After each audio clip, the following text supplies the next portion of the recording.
kickoff if they had to. Riley going over the top for Stamps. Jump ball. He's got it. He's got it for a touchdown. Fred Stamps makes the catch. 6 seconds left. So the Eskimos are going to kick one here.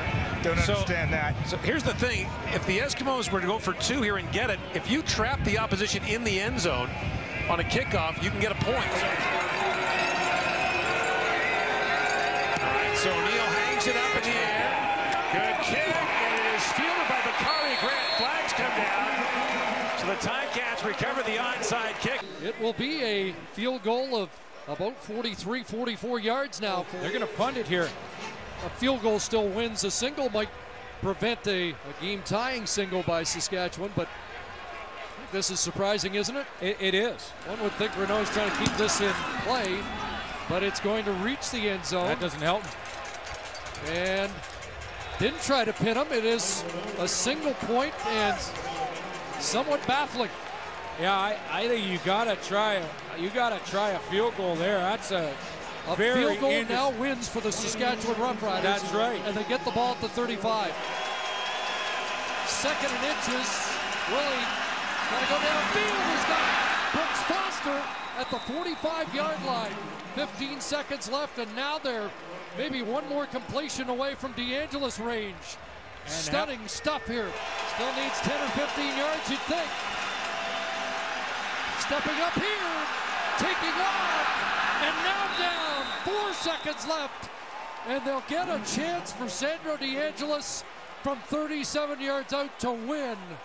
He has missed from about this spot earlier against the wind, but to win the Banjo Bowl, DeAngelis is up, and it's good. The Saskatchewan Roughriders improbably have won this game.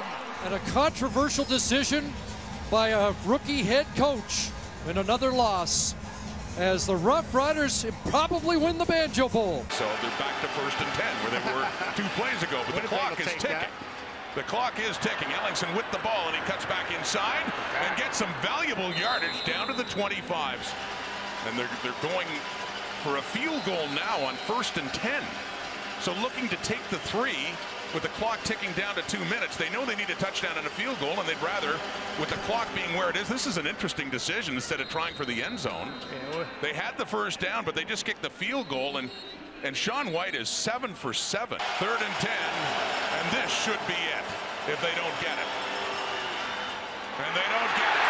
It's knocked down by Chandler Fenner, and 17 seconds to go. Winnipeg Blue Bombers win this game. 3rd and 4 from 61 out, and a trip to Calgary. Up, not gonna get there, not even close. Rainey's should take a knee and gets down, and the BC Lions are 27 seconds away. I'm surprised they didn't leave Matt Nichols on 3rd down and get just one more play closer. 61 is asking too much. He's been money all year, but that's just too far. What a football game. This would be a 61-yard try for Boris Beatty. And a career high, if he can get it. Seconds ticking down until halftime. No, wide right. He pushed that, and Alford easily takes it out to limit the damage as he runs around, and he takes off, and he's still going. Uh-oh. This could be trouble for the Argos. What a turn of events this is. Mario Alford into the end zone for a missed field goal return. Touchdown, Saskatchewan. Wow. It looked like Mario Alford was going to concede. He was going to get out and give up. Basically give himself up. End of the half. Everybody goes in and regroups. And then he starts to get into 2nd, 3rd gear. And then this cut stays in bounds. On 3rd and 1.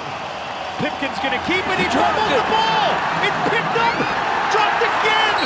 Who has it? Did the Lions hold them short at least? What in the world just happened to the Montreal Alouettes? ball fumbled, Alouettes pick it up, move it forward. Did they get enough for the first down? No, didn't make it. Remember, they could have kicked a field goal to take the lead. I have no idea what the Alouettes were thinking. You have a chip shot to take the lead with what would have been less than a minute left, and instead this happened. Well, the Lions can play it pretty cozy here, and with this breeze, could probably punt the ball through the end zone. And it looks like that's exactly what Wally Buono's going to try and do right away. Not going to take any chances. I think this is a gamble by Buono because he's got to make sure he gets it through. Kanji comes back, and you can return it. Saskatchewan can return it, kick it out. Well, they have the option to do this, but I thought they might do it after a couple of plays. McCallum trying to win it. Not much on it. They're going to return this. Unbelievable. The Lions have given up a golden chance to win the football game. That's one of the best coaches in Canadian Football League history, and I got to say, I hate this decision. I mean, I liked it on third down, but you know what? You got to kick it about 65 yards, and I know you got the win if you're Paul McCallum.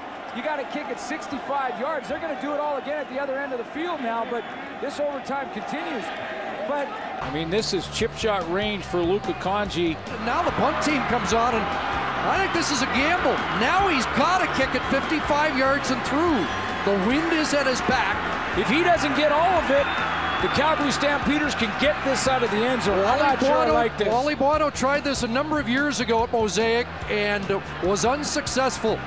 This is going to be talked about, I think, for a long time if it doesn't work. Nope. And that's not deep enough, but they're going to bring it out. Unbelievable. We are going to overtime. Here's Harris on 3rd and 6. Harris rolling out to his right. Throws it down towards the end zone, and that will fall incomplete. Harris is hurt, and he is down in a lot of pain, trying to get up. And kind of reaching towards his side or back, isn't he? I just really do not understand why Saskatchewan decides to What were they doing there? Roll their quarterback out with just a handful of seconds to go to throw it deep. I mean, there's the thought of the head-to-head if it comes down to it 20 weeks from now. But you're putting your quarterback in harm's way one time when you just absolutely do not have to. A bizarre decision, to say the least. Trevor is up. I just think you punt, and that defense has been so good, and that way Calgary needs a touchdown. 1:14 on the clock. See what they decide to do here. No. Waiting for it. They're going to give them the long field with the kickoff. Here we go. Down outside the 20 is Williams. Across the 30, across the 40, across to the 50-yard line for Calgary. Just outside the Ottawa 31. Last play of the game. Will that safety come back to haunt the Red Blacks? It does. Rene Paredes, money in the bank, puts it through.